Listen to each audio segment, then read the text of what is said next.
والصلاة والسلام على سيد المرسلين وعلى آله وأصحابه أجمعين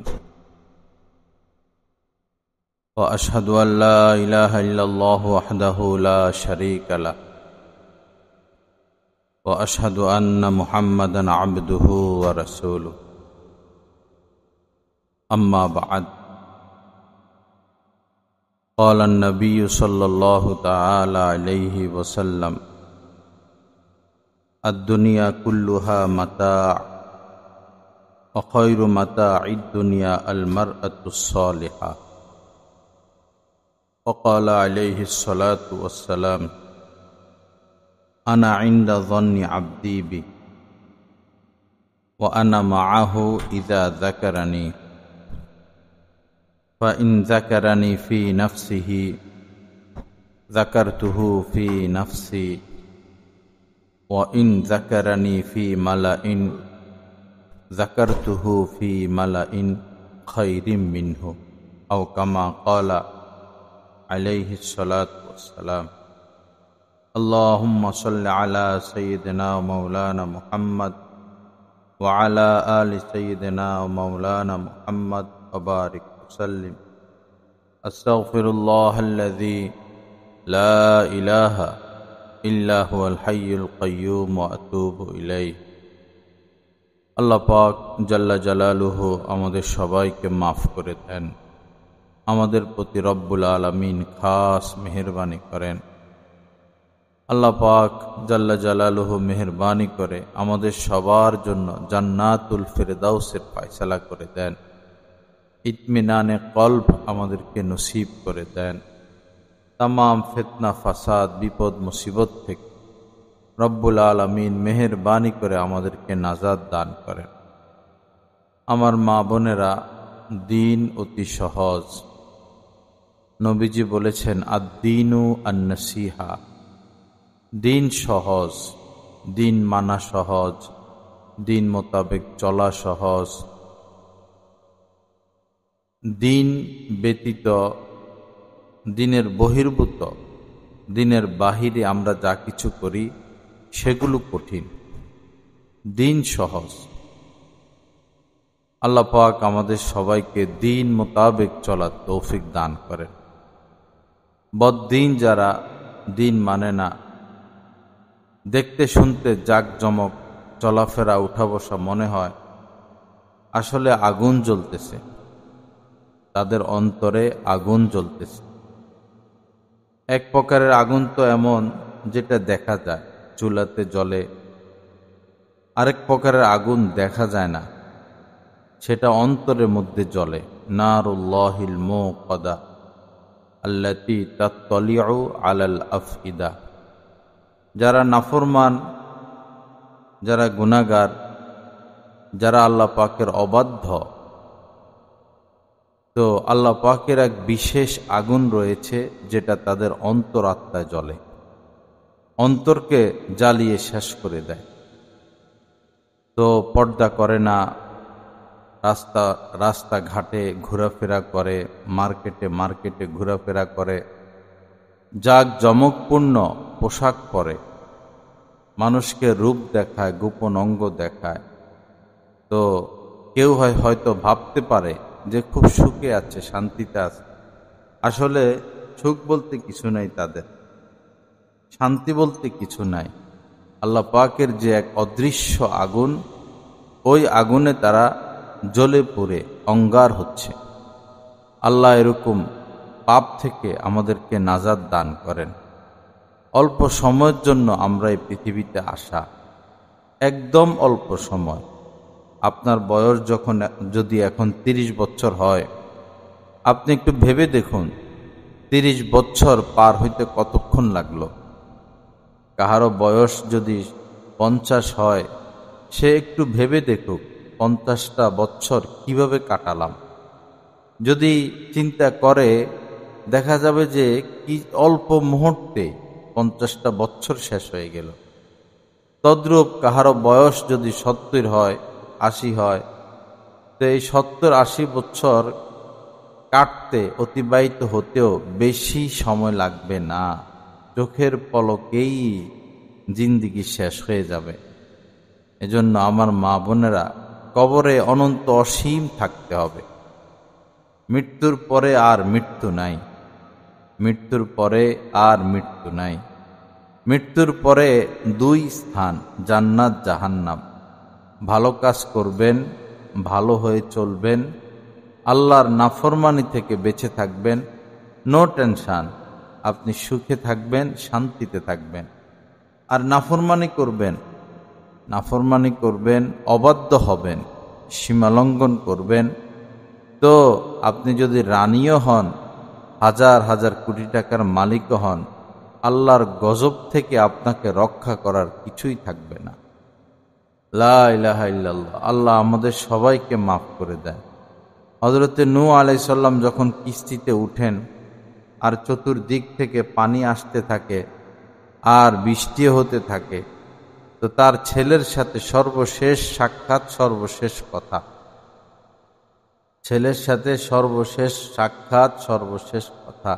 ছেলেকে বলল, শেষ অনুরোধ করল, বাবা নৌকাতে উঠো, নৌকাতে উঠো, আজ আল্লাহর গজব থেকে রক্ষাকারী কেউ নাই, নৌকাতে চলে আসো, ঈমান আনো। তো ছেলে বলল, সে বেঈমান ছিল, ঈমান আনে নাই, নাফরমান ছিল। ছেলে বলল যে আমি ওই যে উঁচু পাহাড়, ওই উঁচু পাহাড়ে আরোহণ করব, ওই পাহাড় আমাকে রক্ষা করবে। এতটুকুই কথা। এর মধ্যেই একটা ঢেউ আসলো, বড় একটা ঢেউ আসলো। ঢেউ আসার পর পিতা এবং পুত্রের মধ্যে পার্থক্য হয়ে গেল। পিতা এখন আর পুত্রকে দেখে না, পুত্র পিতাকে দেখে না। ওই ঢেউয়ের মধ্যেই সে নিমজ্জিত হয়ে গেল, ডুবে কুফরি অবস্থায় মারা গেল। আমার মা বোনেরা, ফেরাউন সে তো বুঝত, সে নিজেকে খোদা দাবি করলেও সে বুঝত সৃষ্টিকর্তা একজন আছে, কিন্তু টাকার লোভে, ক্ষমতার লোভে, সম্পদের লোভে, রাজত্বের লোভে সে সৃষ্টিকর্তা আল্লাহকে মানতে পারে নাই। মুসা আলাইহিস সালামের বিরুদ্ধে ষড়যন্ত্র করেই গিয়েছে। অবশেষে যখন সে লোহিত সাগরে ডুবে, তো সে বুঝে গেছে যে আমার আর বাঁচার উপায় নাই। তো চালাক মানুষ, সে তখন কালেমা পড়েছিল, মৃত্যুর মুহূর্তে সে কালেমা পড়েছিল, লা ইলাহা ইল্লাল্লাহ মুসা কালিমুল্লাহ পড়েছিল, আমানতু বিরব্বি মুসা ওয়া হারুন সে পড়েছিল। কিন্তু ওই সময়ের কালেমা আর গ্রহণ করা হবে না, কারণ প্রাণ বের হওয়া অবস্থায়, হালাতে গড়গড়া, মৃত্যু যন্ত্রণা, সাখরাত শুরু হয়ে গেলে আর ঈমান গ্রহণ করা হয় না। তো সে তো কালেমা ঠিকই পড়েছিল, কিন্তু সময় মতো পড়ে নাই, যার কারণে তার উপর আযাব চলতেছে, আর এই আযাব চলতে থাকবে, কোনো দিন সে আযাব থেকে মুক্তি পাবে না।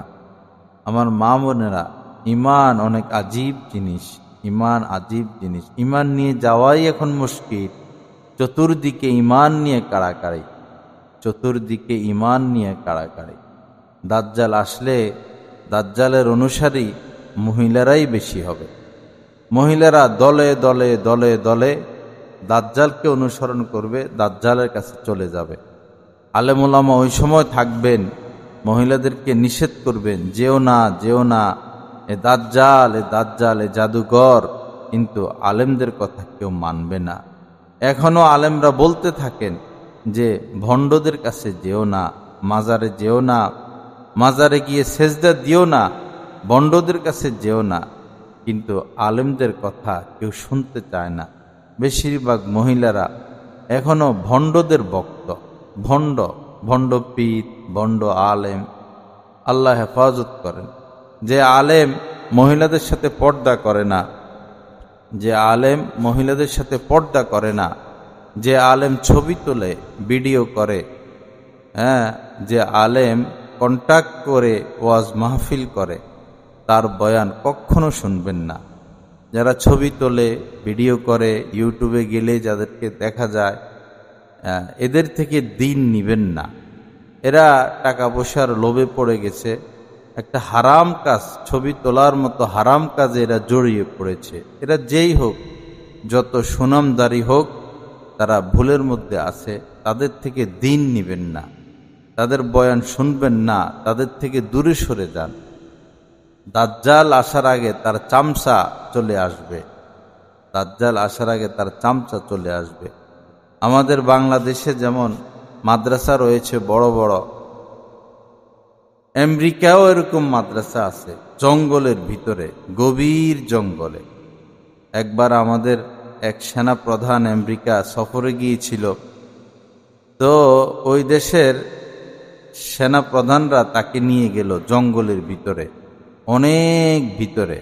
ওই জঙ্গলের ভিতরে যাওয়ার পর দেখা গেল যে সেখানে অনেক বড় মাদ্রাসা, অনেক বড় মসজিদ, সবার গায়ে পাঞ্জাবি, সবার মাথায় পাগড়ি, কোরআন পড়তেছে, হাদিস পড়তেছে, নামাজ পড়তেছে, সুন্নত মোতাবেক চলতেছে, একদম আমাদের দেশের মাদ্রাসাগুলোর মতো। তখন বাংলাদেশের এই সেনা প্রধান হতবাক হলেন যে আমেরিকার মতো জায়গায়, এই গহীন জঙ্গলে এত বড় প্রতিষ্ঠান কিভাবে চলে, কি আসল বিষয়। পরে ওই সেনা প্রধানের সাথে তার সম্পর্ক ভালো, মোহব্বত ভালো। পরে সে বলল, আসলে এরা সবাই খ্রিস্টান, এরা সবাই খ্রিস্টান, এরা তোমাদের কোরআন হাদিস শিখে পরে এরা বিভিন্ন মসজিদে ইমাম হিসাবে নিয়োগ হয়, বিভিন্ন এরা ওয়াজ মাহফিল করে, এরা ভাইরাল হয়, সরকারিভাবে এদেরকে ভাইরাল করা হয়, পরে হাজার হাজার মানুষ এদেরকে অনুসরণ করে। এরা 100টা কথা ঠিক বলে, ফাঁকি দিয়ে একটা কথা এমন বলে যে কথার কারণে মুসলমানরা ঈমান হারা হয়ে যায়। এজন্য ভাইরালিদের পিছনে পড়বেন না। মোবাইলে যাদেরকে দেখা যায় এদের থেকে বয়ান শুনবেন না আল্লাহর হস্তে। তাদের সাথে আপনাদের পর্দা, তাদের চেহারা দেখা আপনাদের জন্য হারাম। পরপুরুষ তারা, পরপুরুষের চেহারা দেখা নারীদের জন্য হারাম। রব্বুল আলামিন পবিত্র কোরআনের মধ্যে বলেছেন, কুল্লিল মুমিনাত ইয়াগদুদনা মিন আবসারিহিন্না ওয়া ইয়াহফাজনা ফুরুজাহুন্না। আল্লাহ পাক বলেন, হে নবী, আপনি মুমিনা নারীদেরকে বলুন তারা যেন তাদের নজরকে হেফাজত করে, পর পুরুষের দিকে না তাকায়, এবং তারা যেন তাদের লজ্জাস্থানেরও হেফাজত করে। আল্লাহ আমাদেরকে গুনাহ থেকে বেঁচে থাকার তৌফিক দান করেন। আমার মা বোনেরা একটু খেয়াল করুন, ফেরাউন সে তো কাফের, তার স্ত্রী আসিয়া সে জান্নাতের অধিকারী হলো, আর নবী হযরত লূত আলাইহিস সালাম তিনি নবী, তার স্ত্রী হয়ে গেলেন জাহান্নামী, তার স্ত্রী জাহান্নামী হয়ে গেলেন। নমরুদ সে কাফের, তার মেয়ে জান্নাতি, নমরুদ সে কাফের, তার মেয়ে জান্নাতি। আর হযরত ইব্রাহিম আলাইহিস সালাম আল্লাহ পাকের খলিল, তার বাবা জাহান্নামী। হযরত ইব্রাহিম তার বাবা জাহান্নামী। তো ঈমান অনেক দামি জিনিস, ঈমান অনেক দামি জিনিস। আমার মা বোনেরা ভয়ের মধ্যে থাকবেন, ভয়ের মধ্যে থাকবেন। না জানি কি হয়, মৃত্যুর সময় শয়তান আসে, মৃত্যুর সময় যখন আপনি মারা যাবেন, সাখরাত শুরু হবে, মৃত্যু যন্ত্রণা শুরু হবে, তখন শয়তান আসবে, বিভিন্নভাবে আপনাকে ধোঁকা দেওয়ার চেষ্টা করবে। কেউ কেউ এমনও বলেছেন যে মৃত্যুর সময় আপনার মায়ের আকৃতি নিয়ে শয়তান আসবে, অথবা আপনার বাবার আকৃতি নিয়ে শয়তান আসবে, অথবা আপনার স্বামী যদি আগে মারা গিয়ে থাকে, আপনার ভাই, আপনার সন্তান, যাকে আপনি পছন্দ করতেন, বিশ্বাস করতেন, যারা এরকম আগে মারা গিয়েছে, তাদের আকৃতি নিয়ে শয়তান আসবে, এসে আপনার ঈমান নষ্ট করার চেষ্টা করবে, বলবে, বুঝাবে যে দেখো ইসলাম ধর্মের উপর চলে তো আমি ভুল করেছিলাম, আসলে ইসলাম ধর্ম সঠিক নয়, নবী সঠিক নয়, কোরআন সঠিক নয়, এক আল্লাহ সঠিক নয়, এভাবে বুঝাইতে থাকবে। তো যে মহিলারা আগ থেকে আমল করে না, যে মহিলারা আমলদার ছিল না, তারা ওই শয়তানের ধোকায় পড়ে ঈমান হারা হয়ে দুনিয়া থেকে চলে যায়। আল্লাহ হেফাজত করেন। মহিলাদের মধ্যে এমন মহিলাও আছে যে সারাদিন শুধু সন্তান, স্বামী, স্বামী, সন্তান, ঘর সংসার, পাক শাক এই নিয়ে ব্যস্ত, সন্তানের জন্য জীবনটা দিয়ে দিবে, সন্তানের পড়ালেখার জন্য জীবনটা দিয়ে দেয়, স্বামীর জন্য জীবনটা দিয়ে দেয়, সংসারের জন্য জীবনটা দিয়ে দেয়। অথচ যে আল্লাহ তাকে জীবনটা দিলেন, তারও তো একটা জীবন আছে, জান আছে। যে আল্লাহ তাকে জীবনটা দিলেন, এই নাফরমান মহিলা সে আল্লাহকে চিনে না। নাফরমান মহিলা সে আল্লাহকে চিনে না, আল্লাহকে ডাকে না, আল্লাহর কোরআনটা তেলাওয়াত করতে বসে না, আল্লাহর দরবারে দোয়া মুনাজাত করে না, শুধু স্বামী সন্তান, ঘর সংসার, স্বামী সন্তান। ওই মহিলাদের বোঝা উচিত তার নিঃশ্বাসটা চলে গেলে এই স্বামী কোন কাজে আসবে, এই সন্তান কোন কাজে আসবে, এই সম্পদ কোন কাজে আসবে। আল্লাহ হেফাজত করেন। যারা এরকম স্বামী স্বামী সন্তান সন্তান করে, এই মহিলা মারা গেলে এই স্বামী কি অপেক্ষা করবে এই মহিলার জন্য? স্বামী তো 1 সপ্তাহের মাথায় বিয়ে করে ফেলবে, স্বামী তো 1 মাসের মাথায় বিয়ে করে ফেলবে। যে সন্তান সন্তান করে, এই সন্তান মা মারা যাওয়ার পর এই সন্তান কয়বার যায় এই মায়ের কবরে, কয়বার মায়ের জন্য দোয়া মুনাজাত করে। বরং মহিলারা সন্তান সন্তান করে, আর এই সন্তানেরা মোবাইল নিয়ে ব্যস্ত। মা মারা গেল, মায়ের কবরে না গিয়ে বন্ধুদেরকে নিয়ে আড্ডা, বান্ধবীদেরকে নিয়ে আড্ডা, প্রেম ভালোবাসা নিয়ে ব্যস্ত। আমার মা বোনেরা ভুল করবেন না, আল্লাহর থেকে দূরে সরে থাকবেন না, আল্লাহর থেকে দূরে সরে থাকবেন না। এত স্বামী স্বামী, এত সন্তান সন্তান করবেন না। আগে আল্লাহকে সময় দেন, আপনার ফরজ আমলগুলো করেন, ওয়াজিব আমলগুলো করেন, মুস্তাহাব আমলগুলো করেন। আগে আল্লাহকে সময় দেন, এরপরে স্বামী, এরপরে সন্তান। যত কলিজা দিয়ে সন্তানের জন্য যত করেন, আপনার সন্তান যখন বিয়ে শাদী করবে, আয় রোজগার করবে, তার যখন বাচ্চা কাচ্চা হবে, আপনার আর দাম থাকবে না, মূল্য থাকবে না। আপনি যত সন্তান সন্তান করেন, এই সন্তান আপনার সাথে বেঈমানি করবে। আজ বেঈমানি করুক, কাল করুক, একদিন না একদিন বেঈমানি করবে, বেয়াদবি করবে। এজন্য দুনিয়াও হারাবেন না, আখিরাতও হারাবেন না। আগে আল্লাহ, আল্লাহর রাসূল, আগে দ্বীন, আগে ধর্ম, এরপরে স্বামী, এরপরে সন্তান। শুধু সংসার, শুধু স্বামী, শুধু সন্তান। কিছু মহিলা বেশি বাড়াবাড়ি করে, সেই ঘুম থেকে উঠা সন্তানের সেবা, ফজরের নামাজের খবর নাই, তেলাওয়াতের খবর নাই, নাচ রাস্তা বানানো নিয়ে ব্যস্ত। এরপরে সন্তানকে গোসল করা, কাপড় চোপড় পরা, স্কুলে নিয়ে যায়। স্কুলে গিয়া এই মা বাচ্চার সাথে বসে থাকে, পরে স্কুল ছুটিও নিয়ে আসে, পরে আবার খাওয়ায়, আবার গোসল করায়, খাওয়ায়, এরপরে আবার কোচিংয়ে নিয়ে যায়, আবার নিয়ে আসে, আবার প্রাইভেট শিক্ষক আসে, প্রাইভেট শিক্ষককে নাস্তা দেয়, আবার দুপুরে খানা পাকায়, আবার বিকেলের নাস্তা, আবার রাত্রে পাকশাক। সারাটা দিন সন্তান সন্তান, স্বামী স্বামী, সংসার সংসার। এই নাফরমান মহিলার মুখে একবার আল্লাহর নাম আসে না। এই নাফরমান মহিলা আল্লাহর কোরআন নিয়ে বসার সুযোগ পায় না। আল্লাহর সাথে যে গাদ্দারি করে, বেঈমানি করে, যে নারী আল্লাহর সাথে নাফরমানি করে, আল্লাহর কসম সেই নারীর সাথে তার স্বামী নাফরমানি করবে, বেঈমানি করবে, তার সন্তান তার সাথে গাদ্দারি করবে, বেঈমানি করবে। আল্লাহ আপনাকে এত সুখ দিলেন, শান্তি দিলেন, আপনাকে আল্লাহ পাক এত আরামে রাখলেন, আল্লাহর নাম আপনার মুখে আসে না, আপনি আল্লাহকে ডাকেন না। যে সন্তান স্বামী স্বামী করেন, অবশ্যই তারা আপনার সাথে নাফরমানি করবে, বেঈমানি করবে, গাদ্দারি করবে। তারা এতটা দুঃখ কষ্ট আপনাকে দিবে, কান্নার জায়গা পাবেন না, বাথরুমে গিয়ে পরে পলায়ে পলায়ে কাঁদবেন। আল্লাহ আমাদেরকে সহি বুঝ দান করেন, আল্লাহকে চিনার তৌফিক দান করেন।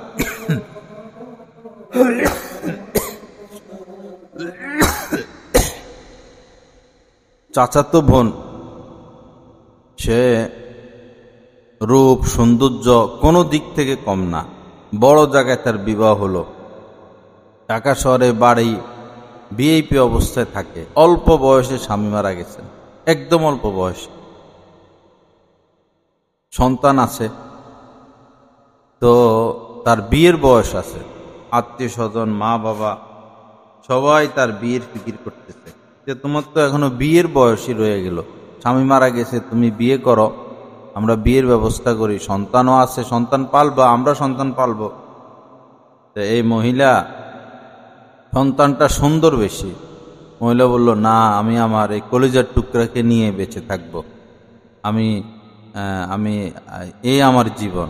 কারো কথা শুনে নাই, বাচ্চাকে পড়ালেখা করা, সারা দিন বাচ্চার পিছনে, এই ঘুম থেকে উঠা তার জন্য নাস্তা, তাকে গোসল করানো, তাকে পোশাক পরানো, তাকে স্কুলে নিয়ে যাওয়া, স্কুলে গিয়ে বসে থাকে, আবার স্কুল থেকে নিয়ে আসা, আবার খাওয়ানো, আবার ঘুম পাড়ানো, আবার এই ইংরেজির প্রাইভেট আছে, প্রাইভেট ইংরেজির স্যার আসে, অঙ্কের স্যার আসে, বাংলার স্যার আসে, এদেরকে নাস্তা খাওয়ানো, এই সারাটা দিন এ বাচ্চার পিছনে, জীবনটা এ বাচ্চার পিছনে। সে নিজের সুখ কখনো দেখে নাই। বাচ্চাটা ইঞ্জিনিয়ার হলো, পরে তাকে বিবাহ করাইল। এখন এ বাচ্চাটা আস্তে আস্তে মায়ের সাথে কথা বলে না, আস্তে আস্তে মায়ের সাথে দূরে সরে যাইতেছে, শুধু তার বউর কথা শুনে, স্ত্রীর কথা শুনে। তার স্ত্রী সারা দিন তার মায়ের বদনামি, তার মায়ের বদনামি। এই মহিলা কাঁদতে কাঁদতে কাঁদতে কাঁদতে, দিনেও কাঁদে, রাত্রেও কাঁদে। একদিন আমার কাছে ফোন করছে যে আমার তো এই অবস্থা, তো এখন কান্নার কারণে কথা বলতে পারে না, যে আমি চাইতেছি আমার সন্তানকে ত্যায্য করে দিতে, আমি আর কত কাঁদবো, কত সহ্য করব, আমার সন্তানের প্রয়োজন নাই, আমি একা জীবন যাপন করব। তো এই পরিণতি কেন হলো? কারণ সে আল্লাহর হুকুম মানে নাই, নামাজ পড়ে নাই, পর্দা করে নাই, কোরআন পড়ে নাই, দিন মানে নাই, শুধু সন্তান করছে। এখন সন্তানই তার কাল হয়ে গেল। আল্লাহ পাক পবিত্র কোরআনের মধ্যে বলেছেন, ইন্নামা আমওয়ালুকুম ওয়া আওলাদুকুম ফিতনা, তোমাদের এই মাল সম্পদ, তোমাদের সন্তান, এই সব ফিতনা, সব ফিতনা, সব ফিতনা। এটার পিছনে এত মনোযোগী হইও না। মনোযোগী আল্লাহ যতটুকু হতে বলেছেন অতটুকু হও। আল্লাহ রাসূল যতটুকু স্বামীকে সময় দিতে বলেছেন, যতটুকু সন্তানকে সময় দিতে বলেছেন অতটুকু দাও। আল্লাহকেও সময় দিতে হবে, বান্দাকেও সময় দিতে হবে, আল্লাহর হুকুম অনুযায়ী জীবন করতে হবে। আল্লাহ আমাদের সবাইকে তৌফিক দান করেন। আমার মা বোনেরা, যে কোনো মুহূর্তে মালাকুল মউত চলে আসতে পারে, যে কোনো মুহূর্তে চলে আসতে পারে। বেগম খালেদা জিয়া দুইবার না তিনবার প্রধানমন্ত্রী হলেন, আজকে সে অসহায়।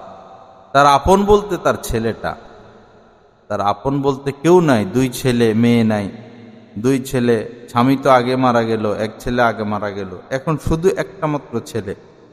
আজ সে মারা গেছে না জীবিত আছে আমরা তো জানি না। আজ সে মৃত্যুর সময় তার এই কলিজার টুকরা সন্তানটাকে দেখার সুযোগ পাচ্ছে না। সন্তান নিজের জানের ভয়ে দেশে আসে না, না জানি তাকে অ্যারেস্ট করে, না জানি তাকে কেউ মেরে ফেলে, এই ভয়ে মায়ের কাছে আসে না। তো এই খালেদা জিয়ার তো স্বর্ণের অভাব নাই, গাড়ির অভাব নাই, টাকার অভাব নাই, ভক্তবৃন্দের অভাব নাই। 2 বার সে প্রধানমন্ত্রী হলো, মৃত্যুর সময় এখন কি কাজে আসতেছে? মৃত্যুর সময় কি কাজে আসতেছে? কলিজার টুকরা সন্তানটাকেই সে কাছে পেল না। সব বেঈমানি করবে আমার মা বোনেরা, সব বেঈমানি করবে। দুনিয়াতে যারা আছে সব স্বার্থপর। আপনার স্বামী সবচেয়ে বড় স্বার্থপর, আপনার সন্তান সবচেয়ে বড় স্বার্থপর। আপনার যদি এখন বসন্ত হয়, আপনার চেহারা যদি বসন্তের দাগ পড়ে যায়, চুলা থেকে আগুন লেগে যদি আপনার চেহারা পুড়ে যায়, আপনার কলিজার টুকরা স্বামী আপনাকে আর ভালোবাসবে? আপনার কাছে থাকবে? সে তো অন্য চিন্তা করবে, এখনই অন্য চিন্তা করে। বেশিরভাগ পুরুষ পরকীয়া আক্রান্ত, বেশিরভাগ পুরুষ। এত স্বামী করবেন না। আপনার সন্তানকে যত দিতে পারবেন তত ভালো, যত দিতে পারবেন তত ভালো। দিতে পারবেন না, এই সন্তান আপনাকে জবাই করতে আসবে। ঘর থেকে আওয়াজ আসতেছে, মানুষ কান্নাকাটি করতেছে। সন্তানেরা এখন মা বাবাকে মারধর করে, আপন সন্তান মা বাবাকে মারধর করে। মা বুড়ো হয়ে গেছে, প্রস্রাব পায়খানা করে দেয়, মাথা ঠিক নাই, এ মাকে বস্তা বইরা নিয়ে রাস্তায় রেখে আসে, এ মাকে নিয়ে বৃদ্ধাশ্রমে রেখে আসে। মায়ের পরিচয় দেয় না, মাকে খাওয়ায় না, মায়ের খবর নেয় না। পৃথিবীতে এরকম ঘটনা হাজারো আছে। এজন্য আমার মা বোনেরা, স্বামীর খেদমত করবেন ঠিক আছে, সন্তানের জন্য করবেন ঠিক আছে, আগে আল্লাহর হুকুম, আগে আল্লাহ। 5 ওয়াক্ত নামাজ সবার আগে, ঈমান সবার আগে, 5 ওয়াক্ত নামাজ সবার আগে, সহি শুদ্ধ কোরআন শিক্ষা করা সবার আগে, জিকির আজকার সবার আগে, রমজানের রোজা সবার আগে, হজ ফরজ হয়েছে, হজ সবার আগে। নাফরমানি করবেন না। আল্লাহর নাফরমানি করবেন, রক্ষা হবে না। আল্লাহর নাফরমানি করবেন, রক্ষা হবে না। আল্লাহর নাফরমানি করবেন, রক্ষা হবে না। আল্লাহ পাক আমাদেরকে আল্লাহর আনুগত্য করার তৌফিক দান করেন, নাফরমানি থেকে আমাদেরকে বেঁচে থাকার তৌফিক দান করেন। আমার মা বোনেরা, ঘূর্ণিঝড়, ভূমিকম্প শুরু হয়েছে। ভূমিকম্প যারা 15 তলায় থাকে, 20 তলায় থাকে, এখন তারা বাসা পাল্টানো শুরু করছে। অনেকে বলতেছে যে গ্রামে চলে যাব। কারণ শহরে ভূমিকম্প হইলে, বিল্ডিং ভাঙা শুরু হইলে মানুষের আশ্রয়স্থল নাই। রাস্তায় নামলে তো রাস্তার উপরে তো বিল্ডিং ভেঙে পড়বে, কোনো বিল্ডিংয়ে থাকবে না, সবই ভাঙবে, সবই ভেঙে পড়বে। আল্লাহ একটা নাড়া দিলে সব শেষ। একটা ভূমিকম্প, বাংলাদেশের ইতিহাসে 200-300 বছরের ইতিহাসে এত বড় ভূমিকম্প হয় নাই।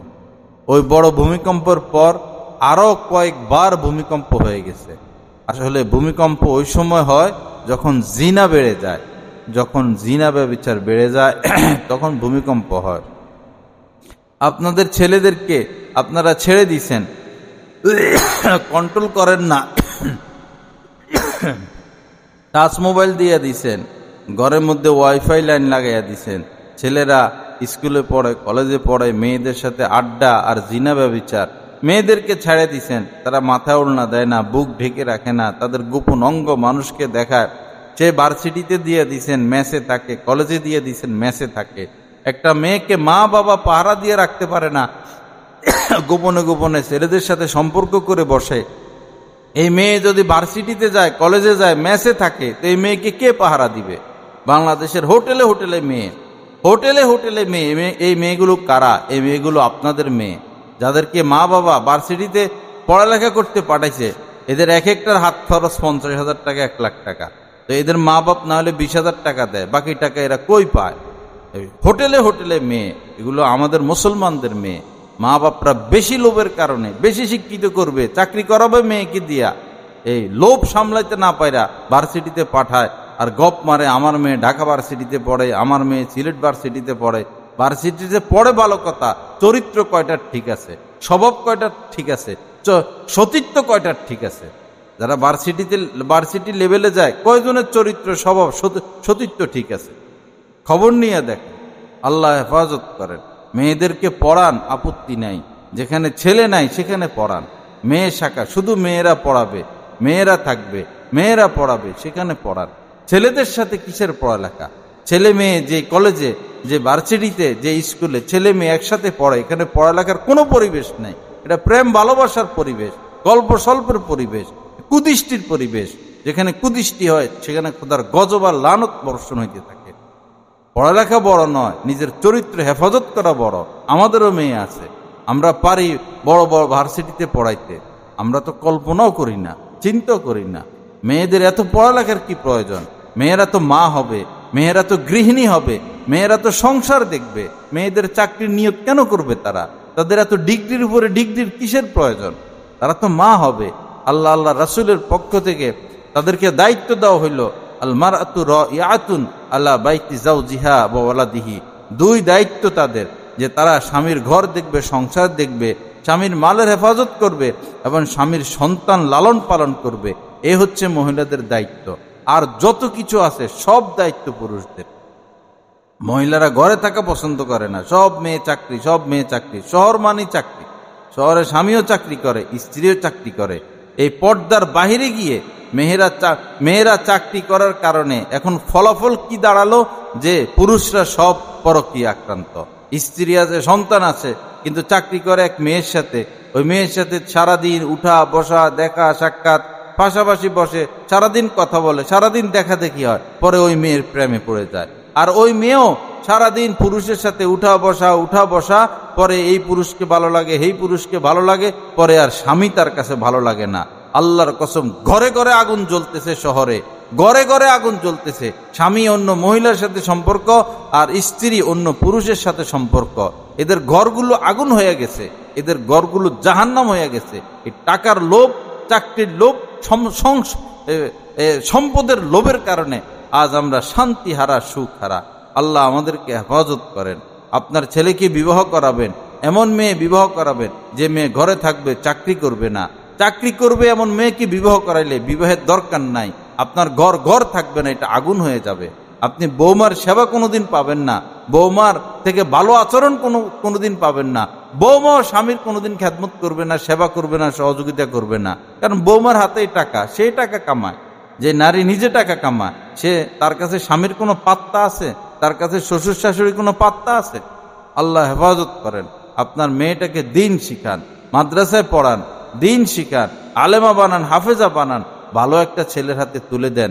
দুইটা মেয়েকে যদি এভাবে পালতে পারেন, ছোট কাল থেকে শিষ্টাচার শিক্ষা দিলেন, দিন শিক্ষা দিলেন, নৈতিকতা শিক্ষা দিলেন, পর্দায় রাখলেন, পর পুরুষ থেকে দূরে রাখলেন, টাচ মোবাইল থেকে দূরে রাখলেন, এরপর একটা নেককার ভালো ছেলের হাতে যদি তুলে দিতে পারেন, তো এর উসিলায় আপনি জান্নাত পেয়ে যাবেন, এর উসিলায় আপনি জান্নাতি হয়ে যাবেন। আল্লাহ হেফাজত করেন, সহি বুঝ দান করেন। মেয়েকে বিবাহ দিবেন, বিবাহ দেওয়ার আগে দেখবেন ছেলের আয় রোজগার কি। ছেলে যদি ব্যাংকে চাকরি করে, এই ছেলের কাছে মেয়ে বিবাহ দিবেন না। ছেলের বাবা যদি ব্যাংকে চাকরি করে থাকে, এই ছেলের কাছে বিবাহ দিবেন না। তাদের আয় রোজগার দেখবেন। এনজিওতে চাকরি করে, ছেলে সুদখোর ঘুষখোর কিনা, ছেলের বাবা সুদখোর ঘুষখোর কিনা। যদি সুদখোর ঘুষখোর হয়, আল্লাহর কসম সেখানে বিবাহ দিবেন না, শান্তি পাবেন না। সুদখোরের সাথে আত্মীয়তা করবেন না, সুদখোরের সাথে কোনো সম্পর্ক রাখবেন না। একজন ব্যাংকে চাকরি করে, সে কখনো মসজিদ কমিটির সদস্য হতে পারে না, মাদ্রাসা কমিটির সদস্য হতে পারে না। তার সমস্ত আয় রোজগার হারাম। তার থেকে একটা টাকা মসজিদ মাদ্রাসা নেওয়া জায়েজ হবে না। তারা সামাজিক লোক না, যারা সুদের সাথে লিপ্ত, ঘুষের সাথে লিপ্ত, এরা পশুর চেয়েও নিকৃষ্ট। এদেরকে সমাজ থেকে জুতা দিয়ে পিটাইয়া বাহির করা উচিত। এরা সমাজ নষ্টকারী। যারা সুদ খায়, যারা ঘুষ খায়, যারা সুদখোর, তাদের সর্বনিম্ন অপরাধ, তারা আপন মায়ের সাথে জিনা ব্যভিচারে লিপ্ত। আল্লাহর রাসূল বলেছেন, সুদখোরদের সর্বনিম্ন অপরাধ, সে আপন মায়ের সাথে জিনায় লিপ্ত। তো সে কিভাবে মসজিদের সদস্য হইতে পারে, মাদ্রাসার কমিটির সদস্য হইতে পারে? তার দান কিভাবে মানুষ মসজিদ মাদ্রাসায় গ্রহণ করে? তার সাথে আত্মীয়তা কিভাবে সহি হয়? কোনোভাবে এদের সাথে আত্মীয়তা সহি নয়। আল্লাহ হেফাজত করেন, সহি বুঝ দান করেন। আবার ছেলেকে বিবাহ করাবেন, আপনি দেখবেন এই মেয়ের বাপের ইনকাম কি, এই মেয়ে কি খাইয়া বড় হয়েছে। এই মেয়ে যদি সুদখোরের ঘরে বড় হয়, সুদ খাইয়া খাইয়া বড় হয়, এই সাপ ঘরে আনবেন না। এটা সাপ, এটা অজগর সাপ, এই বিচ্ছু, এটা হায়না, এটা হায়না, এটাকে ঘরে আনবেন না। তার ছোবলে আপনি ধ্বংস হবেন, আপনার পরিবার ধ্বংস হবে। হালাল শর্ত, সুখ শান্তি ইবাদত বন্দিগির জন্য, নিরাপদ জিন্দিগির জন্য হালাল শর্ত। যারা হারাম খায় তাদের সাথে আত্মীয়তা নাই, যারা সুদখোর ঘুষখোর তাদের সাথে বন্ধুত্বতা নাই, যারা সুদখোর, যারা ঘুষখোর, তাদের সাথে উঠা বসা নাই। আপনি আপনার স্বামীকে সতর্ক করেন, সাবধান করেন যে আপনি হালাল কামান, আমাদেরকে হালাল, আমাদের জন্য যেটা খরচ করেন হালাল থেকে খরচ করবেন। হারাম কামাতে পারবেন না, আমাদেরকে হারাম খাওয়াইতে পারবেন না। তাহলে আপনি আল্লাহর কাছে আপনার জবাবদিহিতা আছে। আল্লাহ আমাদেরকে হেফাজত করেন। আল্লাহ পাক সহি বুঝ দান করেন। আমার মা বোনের, আল্লাহর ভয় বড় কথা, আল্লাহর ভয় বড় কথা। ইয়া আইয়ুহাল্লাযীনা আমানুত্তাকুল্লাহা হাক্কা তুকাতি, রব্বুল আলামিন বলেন, হে ঈমানদারেরা, তোমরা আল্লাহকে ভয় করার মতো ভয় করো। যেমনটা আল্লাহকে ভয় করা উচিত এমনটা ভয় করো। ওয়ালা তামুতুন্না ইল্লা ওয়া আনতুম মুসলিমুন, এবং মুসলমান না হয়ে কেউ কবরে এসো না। আমার মা বোনেরা, সাবধান, সাবধান। আল্লাহকে ভয় করি, পর পুরুষের সাথে কোনো সম্পর্ক না রাখি। পর পুরুষ যেন আপনার শরীরের একটা চুলও না দেখে, আপনার চোখটাও না দেখে, আপনার হাতটাও না দেখে, আপনার পাটাও না দেখে। বোরকা পরলেন, বোরকা এমন হওয়া চাই যেন সেটা টাইট ফিট না হয়, এরকম বোরকা হওয়া চাই, কালো হওয়া চাই। পর পুরুষ থেকে দূরে থাকবেন, দেবরের থেকে দূরে থাকবেন। পর পুরুষের সাথে প্রয়োজন ছাড়া মোবাইলেও কথা বলবেন না। একদম পর পুরুষের থেকে আলাদা হয়ে যান। কানতে থাকেন, কানতে থাকেন, কানতে থাকেন। আল্লাহকে ভয় করেন, আল্লাহকে ডাকেন, আল্লাহকে আপন বানান, আল্লাহকে বন্ধু বানান। আল্লাহ পাকের সাথে সুসম্পর্ক করেন। আল্লাহ আমাদেরকে পাঠিয়েছেন এই দুনিয়াতে, উদ্দেশ্যই এটা, যেন আমরা আল্লাহর হই, আল্লাহর সাথে সুসম্পর্ক গড়ি, আল্লাহকে চিনি, আল্লাহকে জানি, আল্লাহর পাগল হই। আল্লাহ পাক আমাদের সবাইকে তৌফিক দান করেন। আল্লাহ পাক আমাদের গুনাহগুলোকে মাফ করে দেন। আল্লাহ পাক আমাদেরকে ইসলাহ তাসকিয়া নসিব করে দেন। আমার মা বোনেরা, এই কথাগুলো স্মরণ করবেন, কথাগুলো স্মরণে রাখবেন, আমল করার চেষ্টা করবেন। ওয়া আখিরু দাওয়ানা আলহামদুলিল্লাহি রাব্বিল আলামিন ওয়া সাল্লাল্লাহু আলা নবিয়িল কারীম। আজকে গোড়াকান্দা কি মসজিদ না খোলা হয়েছে মোবাইলে অ্যাপ। ওই অ্যাপের নাম হচ্ছে ইমানি জিন্দিগি। এই অ্যাপে আপনি সব কিছু পাবেন। কোরআন শরীফ পড়তে মন চাইলে এই অ্যাপে কোরআন শরীফ দেওয়া আছে, দেখে দেখে পড়তে পারবেন, তেলাওয়াতও শুনতে পারবেন। বিশেষ করে নামাজের ওয়াক্ত, কখন কোন ওয়াক্ত শুরু হয়, কখন কোন ওয়াক্ত শেষ হয়, সেহরির টাইম, ইফতারির টাইম, এবং ক্যাবলা কোন দিকে, এগুলো অ্যাপে দেওয়া আছে। এবং তাফসির দেওয়া আছে, এবং বিভিন্ন ইসলামিক কিতাব দেওয়া আছে। তারিখ জানতে হলে আরবি তারিখ, বাংলা তারিখ, ইংরেজি তারিখ, এটা দেওয়া আছে। ইসলামী নাম, বাচ্চাদের নাম রাখতে হয়, 600-700 বাচ্চাদের ইসলামী নাম অর্থসহ দেওয়া আছে। এরপরে এই অ্যাপে আমার বয়ানগুলো পাবেন, আমার আলহামদুলিল্লাহ যে কবিতাগুলো, সঙ্গীত, গজলগুলো, এগুলো এখানে পাবেন। তো যারা টাচ মোবাইল ব্যবহার ছাড়বেনই না, ব্যবহার করবেনই, তাদের জন্য এই পরামর্শ।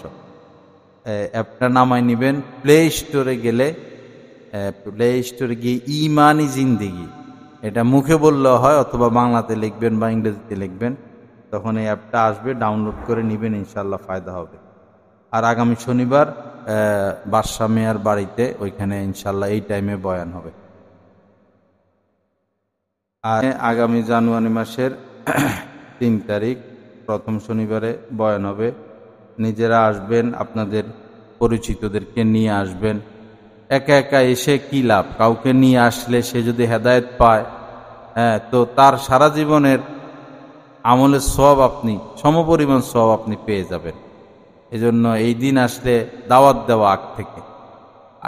আগ থেকে দাওয়াত দেওয়া, যে প্রথম শনিবার ইনশাল্লাহ আপনাকে নিয়ে যাব, আপনি যাবেন, ইনশাল্লাহ বয়ান হবে। এর দ্বারা ইনশাল্লাহ ফায়দা হইতে থাকবে। আল্লাহ চাইতে পুরো ভৈরবের মধ্যে একটা পরিবর্তন আসবে। আল্লাহ আমলের তৌফিক দান করেন। আল্লাহুল্লাযী লা ইলাহা ইল্লা হুয়াল হাইয়ুল কাইয়্যুম ওয়া আতুবু ইলাইহি। দুরূদ শরীফ পড়ি। আল্লাহুম্মা সাল্লি আলা সাইয়্যিদিনা ওয়া মাওলানা মুহাম্মদ ওয়া আলা আলি সাইয়্যিদিনা ওয়া মাওলানা মুহাম্মদ ওয়া বারিক ওয়া সাল্লিম। আলহামদুলিল্লাহি রাব্বিল আলামিন ওয়াস সালাতু ওয়াস সালামু আলা সাইয়্যিদিল মুরসালিন ওয়া আলা আলিহি ওয়া আসহাবিহি আজমাইন। রব্বানা যালামনা আনফুসানা ওয়া ইল্লাম তাগফির লানা ওয়া তারহামনা লানাকুনান্না মিনাল খাসিরিন। রব্বিগফির ওয়ারহাম ওয়া আনতা খায়রুর রাহিমিন। রব্বিগফির ওয়ারহাম ওয়া আনতা খায়রুর রাহিমিন। আল্লাহুম্মা ইন্না নাসআলুকাল হুদা ওয়াত তুকা ওয়াল আফাফা ওয়াল গিনা। আল্লাহুম্মা ইন্না নাসআলুকাল হুদা ওয়াত তুকা ওয়াল আফাফা ওয়াল গিনা। আল্লাহুম্মা তাহহির কুলুবানা। আল্লাহুম্মা তাহহির কলবি আন গায়রিক ওয়া নাওয়ির কলবি বিনূরি মা'রিফাতিকা ইয়া আল্লাহ। আল্লাহুম্মা তাহহির কলবি মিনান নিফাক ওয়া আমালি মিনার রিয়া ওয়া লিসানি মিনাল কিযব ওয়া আইনি মিনাল খিয়ানা ফা ইন্নাকা তা'লামু খাইনাতাল আ'য়ুনি ওয়া মা তুখফিস সুদূর। আয় আল্লাহ, ইয়া করিম, আপনি আমাদেরকে মাফ করে দেন। আল্লাহ, আমাদেরকে মাফ করে দেন। আমাদের মনকে আপনি নরম করে দেন, আমাদের মনকে নরম করে দেন।